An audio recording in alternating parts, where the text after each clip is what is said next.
这将是世界上最长的跨海大桥。工程师们要花费长达6年的时间完成这座巨型建筑。他们每天要避开4000艘海船和1800多架航班的密集通行，用50万吨钢材建造全世界最长的钢铁桥梁，耗费230万吨钢筋混凝土，在深海水下打造世界上最长的沉管海底隧道，启用世界最大的巨型震锤来完成人工岛的建造。他们要全力抵抗台风和地震向大桥的挑战，对环保的苛刻要求也前所未有。所有这些努力都是为了完成一个几代人的梦想。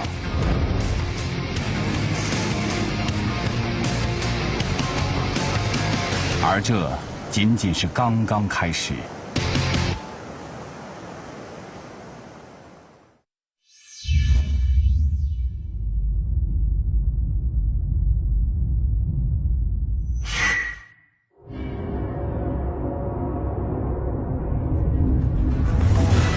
香港，这座1100平方公里、超过700万人口的城市，国际金融、进出口贸易、旅游使它成为亚洲大陆上最活跃的地区。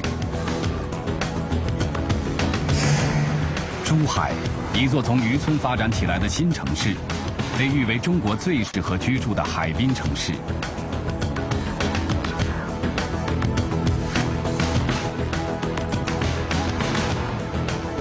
澳门。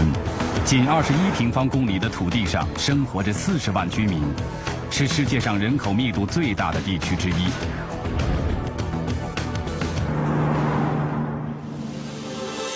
现在，建筑工程师们要完成一件历史性的创举，在海上建造一座跨海大桥，将3座城市连接在一起。这座未来的大桥将给香港带来更大的发展空间。珠海能够借助香港的经济优势快速成长，澳门也将获得更多旅游市场资源。但那只是一个梦想，复杂的海床结构、恶劣的自然环境、超长的跨海距离，要在这片海域上修建跨海大桥，是一个似乎不可能完成的超级工程。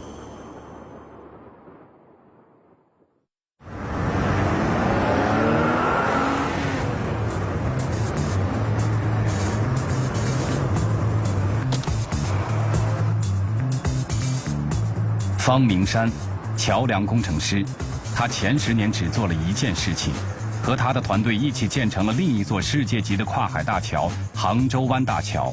这段造桥经历让他喜爱上了挑战桥梁极限的工作。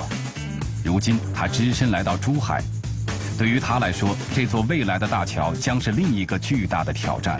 杭州湾大桥做完之后，我感觉这个意犹未尽，希望在专业上能有更新的提高和突破，所以我就申请加盟港珠澳大桥这个建设团队。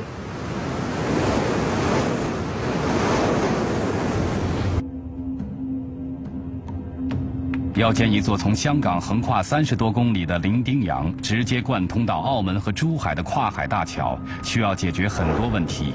如果完全复制杭州湾的造桥经验，要容易得多，但这里并不是杭州湾。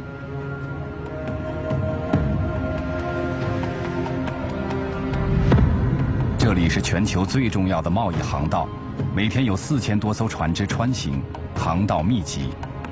复杂的海床结构让施工难度大大增加。每年南海的台风几乎都经过这里。在这里修建大桥，要做好足够的心理准备。其实还远远不止如此，工程师们还要面对一个不可超越的数字：10%。伶仃洋是一个典型的弱洋流海域，每年从珠江口夹杂着大量的泥沙涌入海洋，大桥的桥墩就像一个阻挡泥沙的篱笆一样。超过10%的阻水率，泥沙就可能被阻挡沉积，从而阻塞航道，让伶仃洋变成一片冲积平原。为了避免这个灾难性的后果，所有的问题都需要解决。首先要解决的是轮船通航问题。伶仃洋海域靠近香港方向有一个重要的深水航道，伶仃洋航道，它是大型运输船只在这片海域通行的唯一通道。这座大桥的修建将关系到这个重要航道的生死。这个伶仃洋航道它这个通航等级要求非常高，现在是按10万吨的，远期将按考虑30万吨的这个邮轮可以通行。要满足30万吨巨轮的通行，就必须要修建一座桥面高度超过80米、桥塔高度达到200米的超级大桥。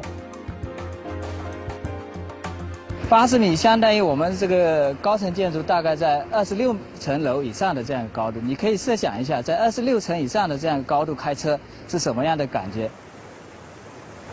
在26层楼的高空上开车并不舒适。周围的香港机场也不允许有超过88米的建筑物矗立在它的飞行航线上，这给设计师们出了很大的难题，因为这段深海航道不能够修建任何超级大桥。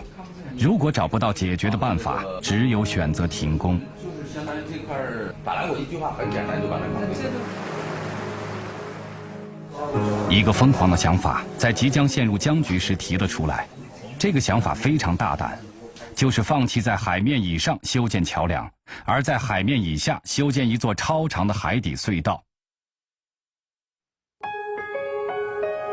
2009年，在中国跨海大桥历史上最具想象力的方案被批准实施，在这片海域上将要建成一座6.7公里长的海底隧道和一条22.9公里长的跨海大桥。这是目前在中国修建的最大、最长也是最复杂的一座跨海大桥。这座大桥建成后，从珠海、澳门抵达香港的陆路交通时间将由4小时缩短到30分钟。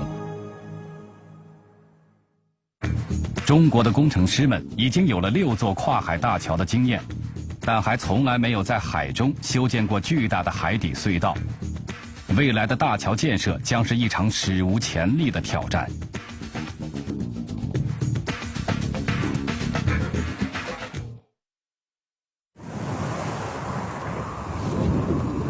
大桥建设已经开始进入到了施工设计阶段，马上第一个难题就摆在工程师的面前。就是前面那个，就是外侧。桥梁和海底隧道的贯通，首先要解决的就是找到一座岛屿，把它们连接在一起。但在这里没有任何岛屿可以使用，唯一的办法是修建人工岛。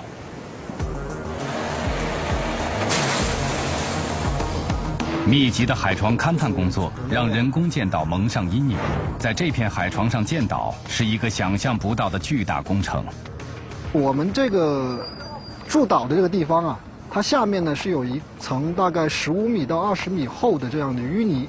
那么做个形象的比喻，它就像我们一种水豆腐，就下面有一层水豆腐。那么如果我们用常规的抛石斜坡堤或者是常规的这种重力式沉箱的结构的话呢，它坐在这个豆腐上，只要你把抛石或者是沉箱一放上去，它就会滑出去，那么站不稳。那么我们常规的方法就是把这块豆腐挖掉，或者把这块豆腐先用排水固结的方法变成豆腐干，然后它才能把这个抛石或者沉箱坐稳。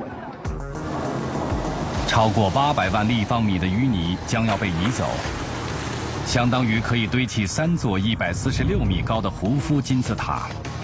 这样的工程对海洋将是毁灭性的污染。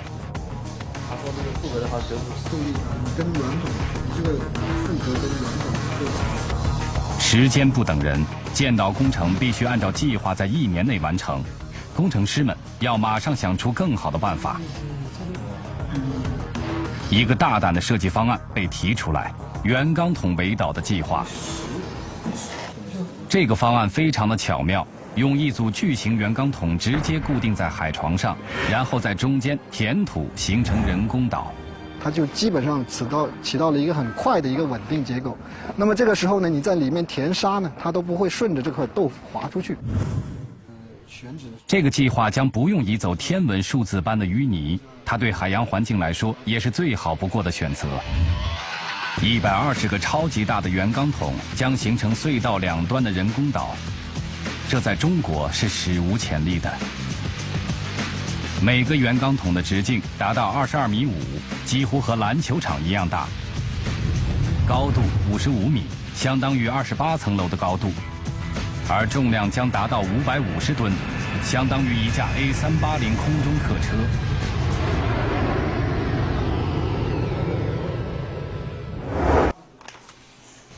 第一个难题终于解决，但另一个非常棘手的问题又摆在设计团队的面前，那就是该如何在这个长达6.7公里的深海航道区修建海底隧道。工程师们首先想到的就是采用盾构技术。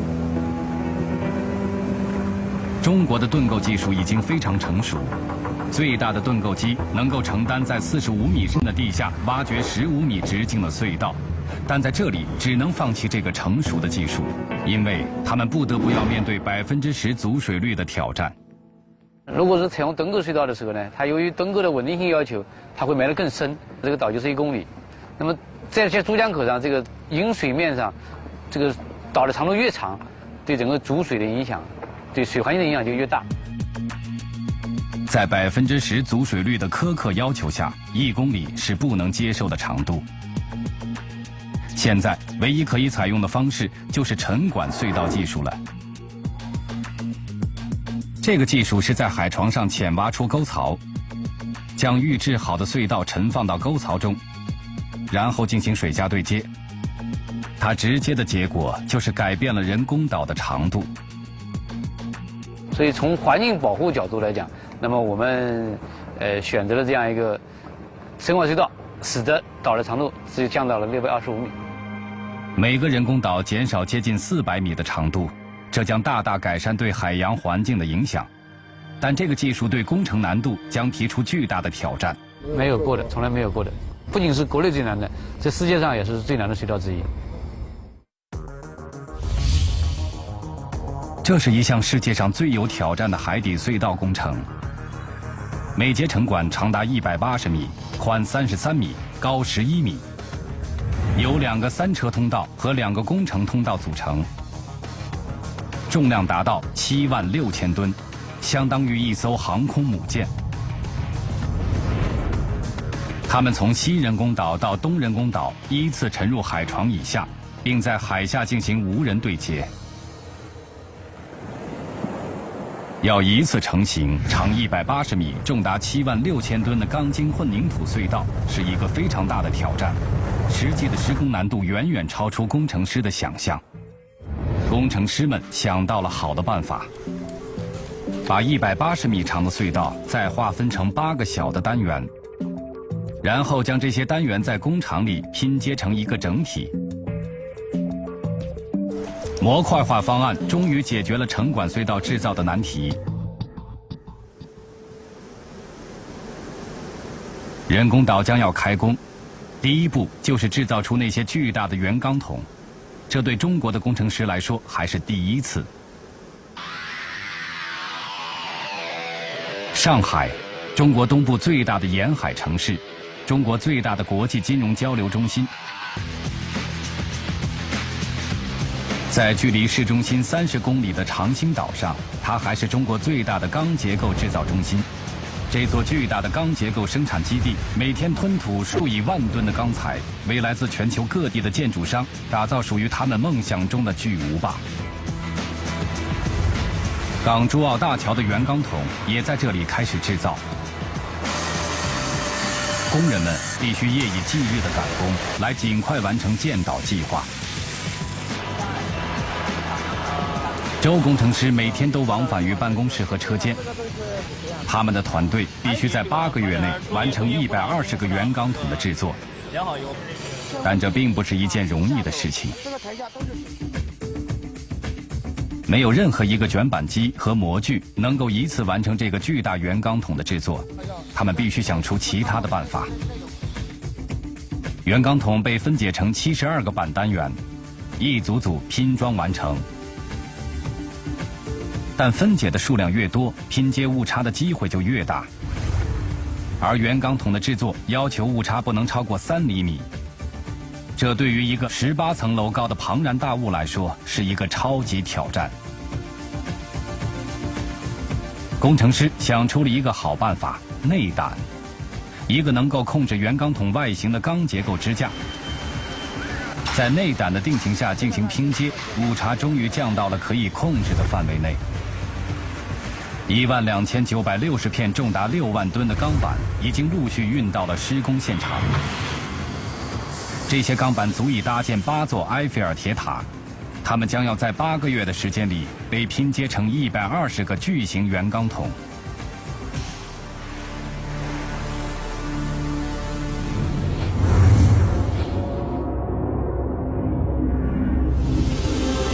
距离上海1300公里之外，香港，亚洲的贸易和金融中心。这里土地稀缺，人口密集，每增长1个百分点的价值，都将会付出巨大的努力。现在，港珠澳大桥带来的30分钟经济圈，给香港的发展带来巨大的潜力。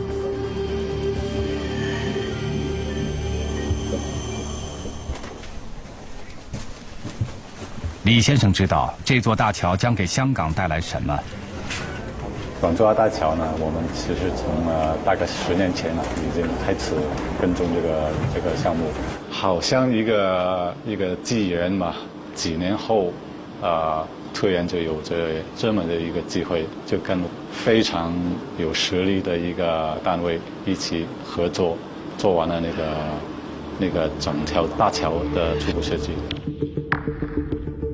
香港主要的对外贸易是通过港口运输，现在越来越多的内地生意机会，让香港人开始寻找更加快捷的运输途径。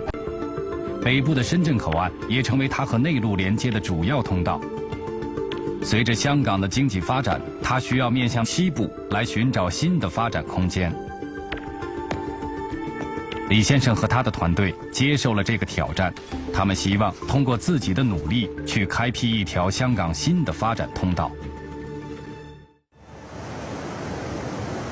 在中国的海域里建造一座6.7公里长的海底隧道是史无前例的，它将直接消耗33万吨钢筋和200万吨混凝土。这些材料足以建造8座828米高的迪拜塔。一个迪拜塔花费5年的时间建造，但是沉管隧道不允许有那么长的时间。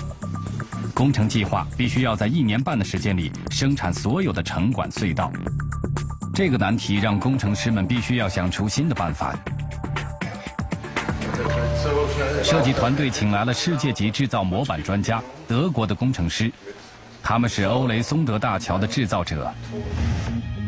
欧雷松德大桥拥有欧洲最长的海底隧道记录，而这个隧道的建造经验让德国的工程师成为这个行业里经验丰富的专家。And the difference to the tunnel from Öresund is the profiles were smaller as here. We work with more bigger profiles, and the important thing is we follow exactly the measurements from the drawing. Otherwise, we have on assembling on the job site a lot of problems. You need this walking platform that you can walk here. 一种快速完成拼接的模板方案，能够帮助工程大大提高效率。这是一套非常精密以及自动化效率非常高的设备，它可以确保我们模板在20分钟之内顺利就位，大大缩短了生产时间，提高了生产效率。模板系统让工程效率大大提高，终于可以保证按时完工了。但购买一套模板设备的价格远远超出工程预算。看来工程师别无选择，他们需要自己来完成这个高难度模板的制作。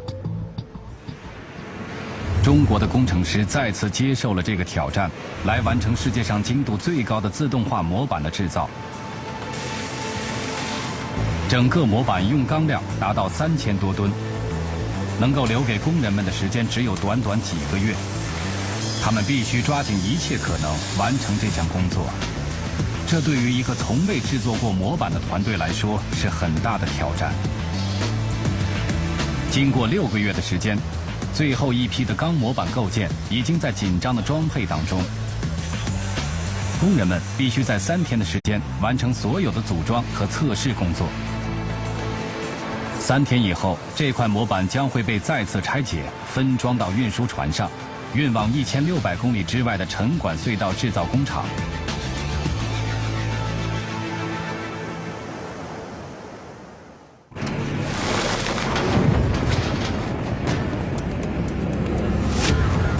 1600公里之外的桂山岛，3000多名工人正在加紧施工，等待着隧道钢模板的到来。他们要在100天的时间里平地建造起一个超级工厂。这座超级工厂唯一的任务就是生产33根世界最长的海底沉管隧道。这一工程足足占用了10个足球场的面积，将要挖去300万立方米的土石，每个月将能够生产2根76000吨重的沉管隧道。1900公里之外的海滨城市大连，一项非常重要的实验正在进行。它将告诉工程师们如何顺利安装巨大的沉管隧道。实验将要模拟最恶劣环境下洋流对沉管隧道运输和安装的影响。他们必须得到一组数据，来告诉工程人员采用多大的钢缆才能够安全地牵引重达76000吨的沉管隧道。实验数据必须是精确可行的，否则后果不堪设想。我们正在做的是沉管沉发过程中最危险的一个阶段。现在这个沉管，我轻轻地推下，它就会产生很大的运动。如果这里的实验不够精确，一旦现场牵引沉管的钢缆发生断裂，沉管隧道就有可能在巨大的洋流中倾覆，而沉入海底。那是价值上亿元的沉管，甚至还有可能发生人员伤亡。造波机开始启动，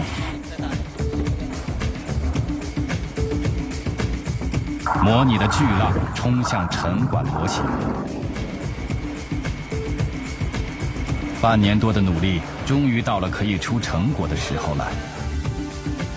大连的实验有助于帮助工程人员掌握采用何种方案才能够更加安全合理地控制这个体积庞大的沉管隧道。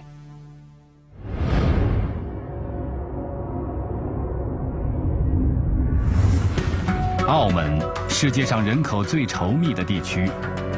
随着全球化经济的发展，单一的产业已经不能满足城市需要。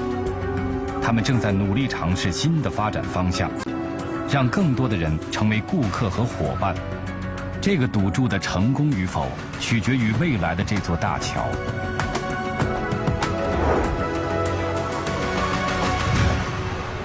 我们现在来到这里呢，就是我们澳门最著名的一个景点妈祖庙，也就是仆人上岸的地方。今天要开来澳门的。澳门的黄大姐是一个有10多年经验的导游，看着越来越多的游客，她更加盼望着这座大桥的诞生。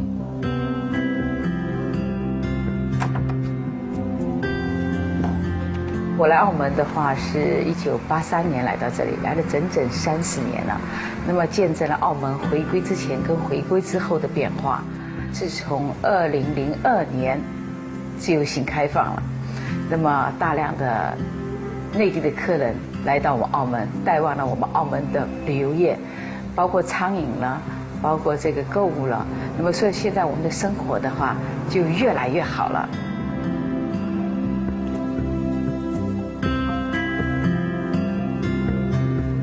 和黄大姐一样，小李也从事导游工作。他将要从自己的旅游学校毕业，这座桥的未来也许让他会走得更远。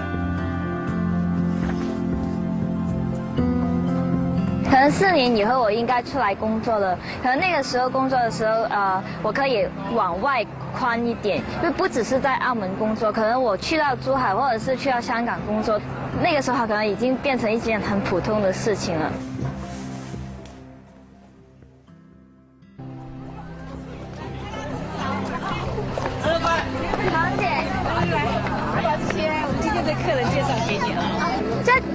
果眼睛好一点的话，看到有中文字吗？他们试着石狮子在这里，然后跟中国人说这个也是代表这个平安，代表好的意思。然后这是小李知道澳门很多不为人知的故事，他觉得这些是澳门自己的文化。他希望能够通过自己，让更多的人了解一个真正的澳门。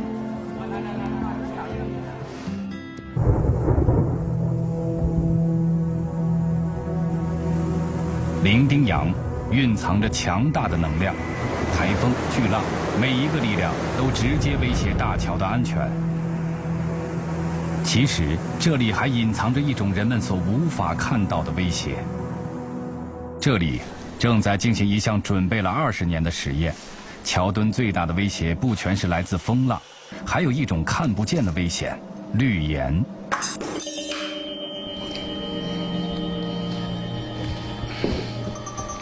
那么这一块呢，是我们1987年就放在海边的一个钢筋混凝土事件。那么经过20多年之后呢，我们现在把这个事件取回来，可以看到呢，就是氯离子呢已经渗到了这钢筋表面，那么就引起了这个钢筋的锈蚀。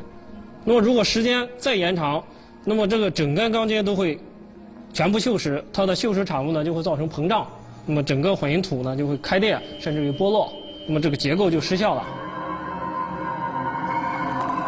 绿岩对于这座使用寿命长达120年的大桥来说是一个巨大的威胁。柴工程师和他的实验团队必须要找到一个好的办法，抑制强大的绿岩。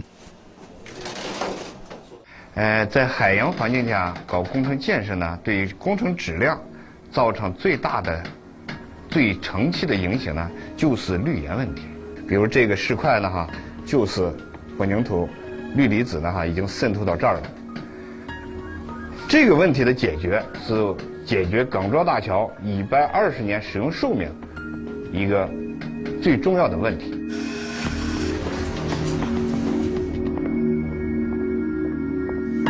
20年的测试数据，最终为桥梁如何抵抗绿岩找到一个好的办法。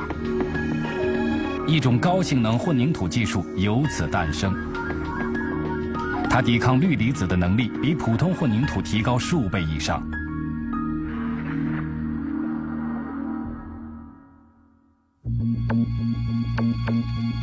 港珠澳大桥是有史以来最大规模的使用钢材建造的桥梁，22公里的桥梁将会使用50万吨钢材。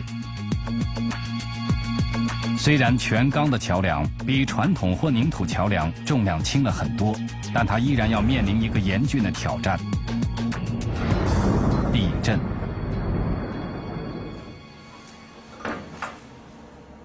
谢工程师有一项艰巨的任务。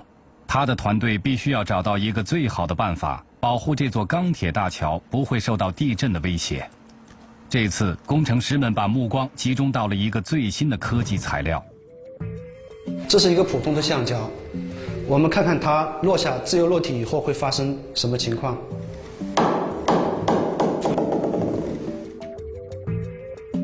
这是另外一种橡胶。它是高阻尼橡胶材料，它的阻尼特性我们也可以通过这个实验来演示一下。对于普通橡胶来说，它的地震能量没有耗散，它自由落体以后呢，它还会再弹起来。但是对于这种高阻尼的橡胶制作，那么它落下去以后呢，它的地震能量通过这个分子之间的这些力进行了消散。谢工程师的团队开始着手新工程实验，他们要在大桥正式开工之前找到最佳的橡胶减震方案。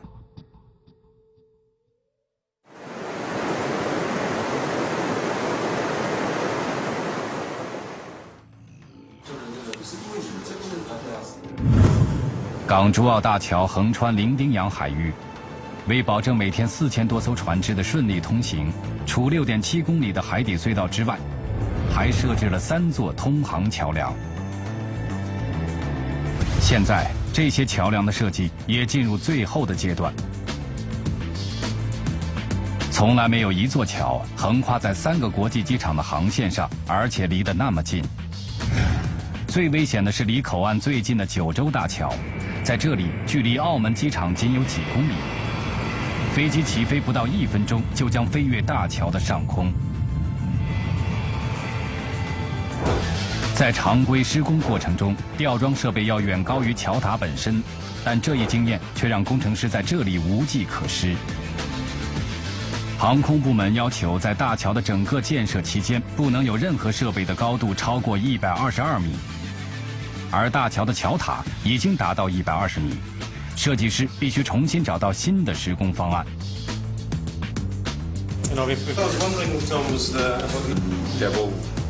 一种新的吊装方案产生了，这是一种富有创意的安装方法。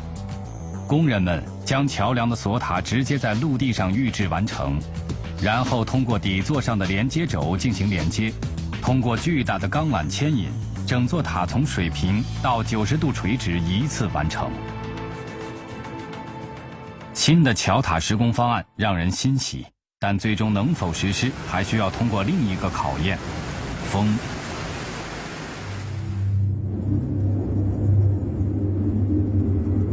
伶仃洋海域是台风多发地，每年超过6级以上风速的时间接近200天。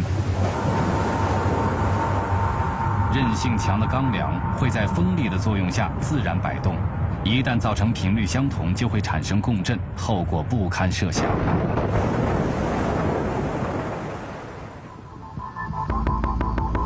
上海同济大学葛教授正在带领着学生们着手一项关键的实验，他们试图利用风洞模型来找到解决共振的办法。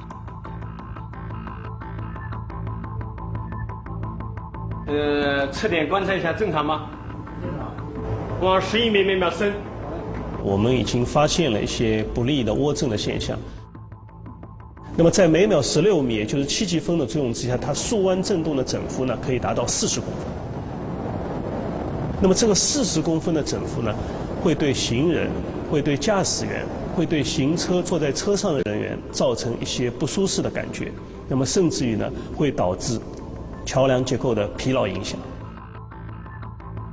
解决涡振现象是这个实验的重点，他们必须找到办法让涡振消失。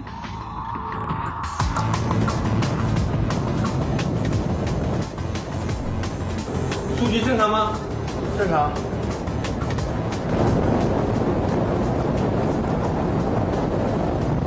那么加上这样一个大概50多公分高，然后1米左右宽的这么一个一流板以后呢，可以使得原来在7级风作用之下的40公分这么大的一个振幅，一下子降到只有6公分。30公里长的海域，这里是世界上最繁忙的航道。大桥一旦开始施工，每天4000多艘船只和工程船只的交叉通行将是巨大的麻烦。工程师们必须想到办法来确保万无一失。他们和海上交通警察海事局合作，在30公里的海面上重新规划航道。这是中国最大的一次航道改造工程。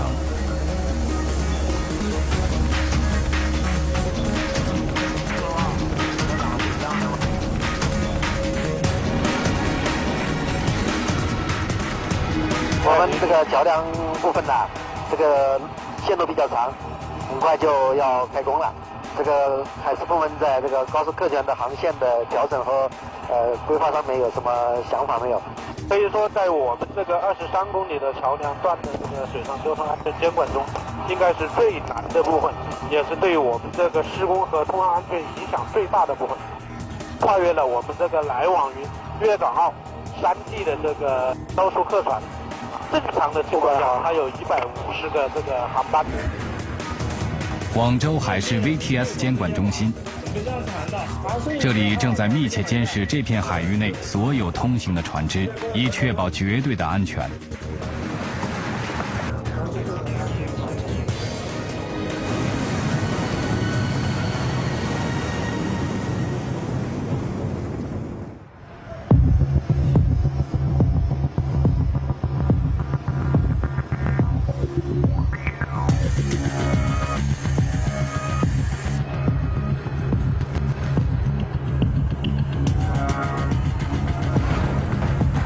上海振华原钢筒已经进入最后的组装阶段，港珠澳大桥马上将要正式开工。现在我们这里呢是珠港澳的那个圆贯筒，马上3月份开始做的，我们一直在做，做到现在今天目前为止吧，差不多接近尾声了。就是招哪3片，就基本上就这一片要抓定结。今天晚上我们在加班，我们把它全部集做，明天就可以报验就结束了。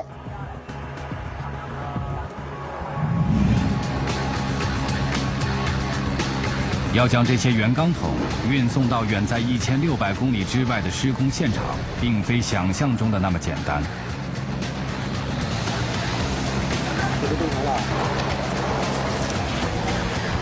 要待10个小时。 5名工人在高空中连续工作10个小时，才能够将8根原钢桶吊装到运输船上。这是一次对体力和耐力的挑战。怎么样了？能不能高点？一艘7万吨的运输船，最多只能够装载8根原钢桶。4000吨重量的原钢桶，对于7万吨的集装箱货轮来说，似乎小菜一碟。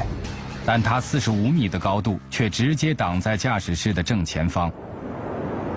有20年航海经验的船长也是第一次遇见，这将是一次非常有挑战的航行。像我们一般普通的货船吧，前面视线一般都是很清爽的，这个没有什么障碍物。现在我们这种拉这种钢管，高度都40多米，整个把驾驶台全部挡死了。所以说我们在驾驶台上可以说，全部什么都看不见。 驾驶员必须在2舷不停地来回穿插来走动，只能从2侧能够看见一点点这个过往的船舶。这个应该从这儿就插过来，插过来的话，这个一定要分析。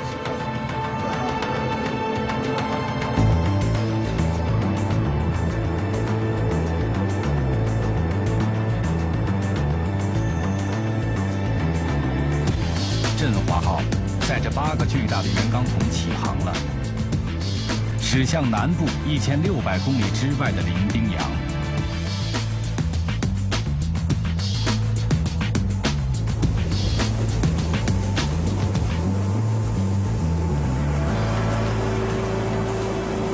1600公里之外的桂山岛。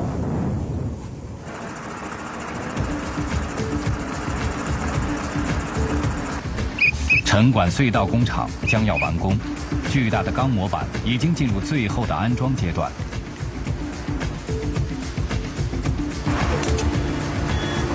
这个工厂只用了6个月就建造完成，比计划足足提前了1个月。我们整个1号线的模板安装工作接近尾声。这是底模，这是我们所说的内模，那个是侧模。 它的那个沉管预制的长度呢是22.5米，长度是22.5米，高是11.94米，宽是37.95米。这个的混凝土的话有3400方左右，要求的话一次浇筑是24小时就把它一次浇完，2伏3天，然后顶推出去。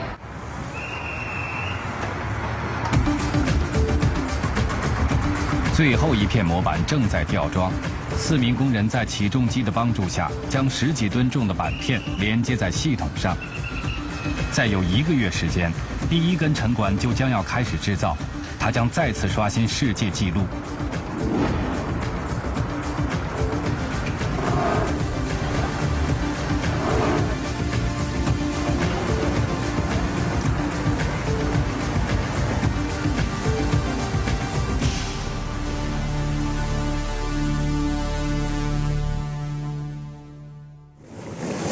振华号离目的地珠海越来越近了。这是一座新兴的发展中城市，从一个小渔村发展成为拥有150万人口的城市，只用了20年，但它远未满足。港珠澳大桥的建成，将它快速地纳入世界贸易经济圈，成为珠江西岸的核心城市。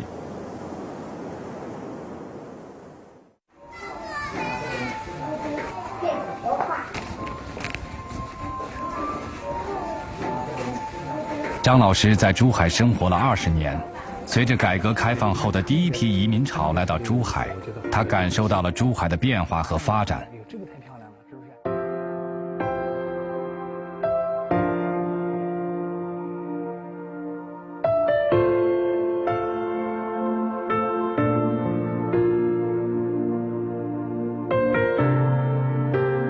我们今天美术班的小朋友，不管你在做手工的，在画水粉的，在画水彩笔，在画闪光笔的，还可以再用很多不同的材料去表现的时候，你也可以去搭建一座对于桥的认识。然后这样我知道。张老师一直认为，想象力是这座城市的未来。他对大桥的建设充满希望，那时候珠海一定会更美好。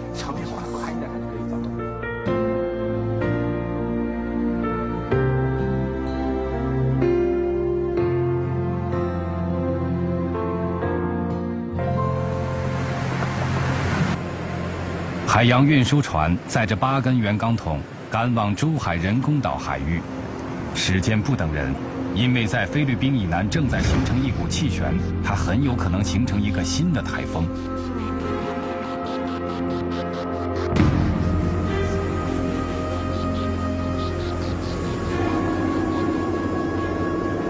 海上，数千双眼睛正在注视着这个庞然大物。因为它将成为东人工岛一个重要的部分。这是一个极有挑战的工作，550吨重的45米高巨型圆钢桶将要被放置在规定坐标内的海床上，而它允许的误差只有2厘米。陈师傅是一名吊装工人，只有他才能够胜任这个任务，因为他掌握着世界上最大的8项震锤。这是为了建造人工岛而定制的超级武器，它能够轻易吊起1600吨的重物。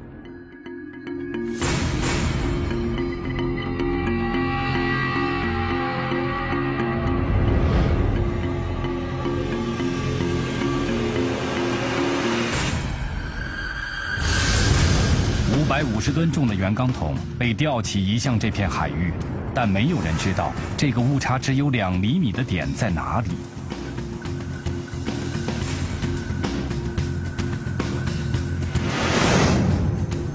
2万公里的高空 ，GPS 卫星正在不断地传递数据，这些数据会成为参考，进入到大桥 GNSS 数据处理中心。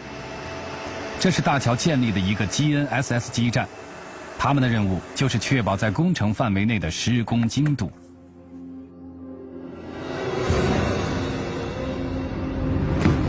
GNSS 信号被传到了工程现场。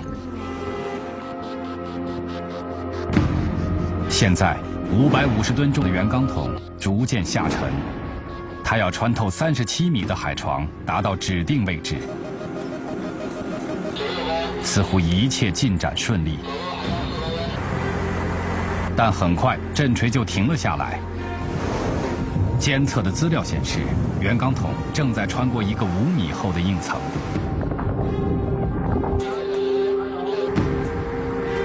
陈师傅必须不断调整震锤的输出功率，甚至稍有不慎，震锤将会因过载而报废。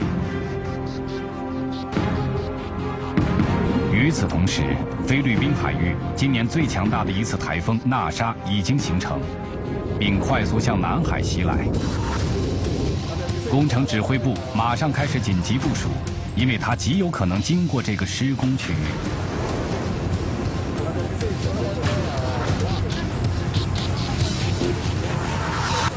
圆钢桶的吊装已经进入到了关键时刻。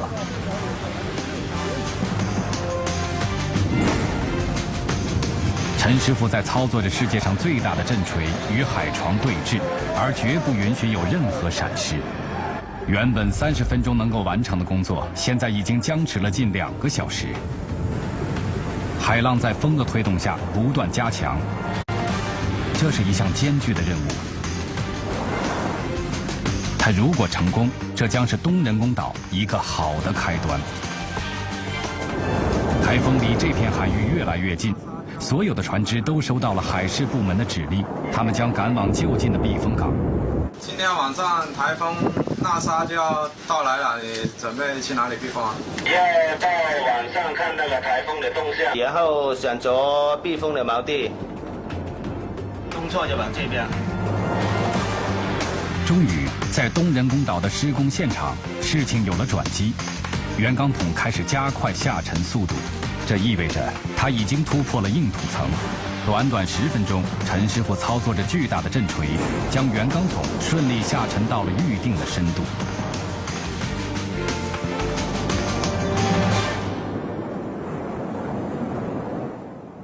工作人员马上检查震锤，还好，经过这次长时间大强度工作之后，震锤状态一切正常。所有船只都回到了避风港，东人工岛的第一次施工在台风娜莎来临之前顺利结束了。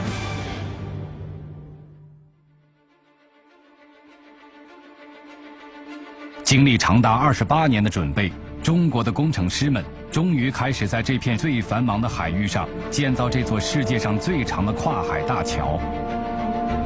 他们制作超级大的圆钢筒来修建2座人工海岛，生产33根航母般巨大的沉管来建造世界上最长的海底隧道，首次挑战地质复杂的海床，建立世界最长的钢铁大桥，用先进技术抵挡大自然的威胁。而这只是刚刚开始，工程远未结束，这里还将不断挑战新的工程极限。4年以后，香港将加快自己的发展脚步，澳门的年轻人会走得更远，而珠海一群有创造力的孩子们也将长大，更广阔的世界将呈现在他们面前。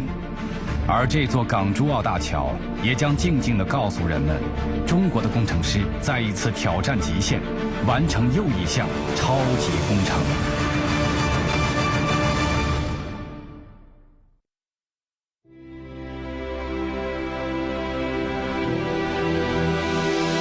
上海日新月异的国际都市，一座632米的超级摩天大楼，世界最高的绿色建筑，它将面对最复杂的施工环境和人们最挑剔的目光。敬请收看央视纪录频道《超级工程》。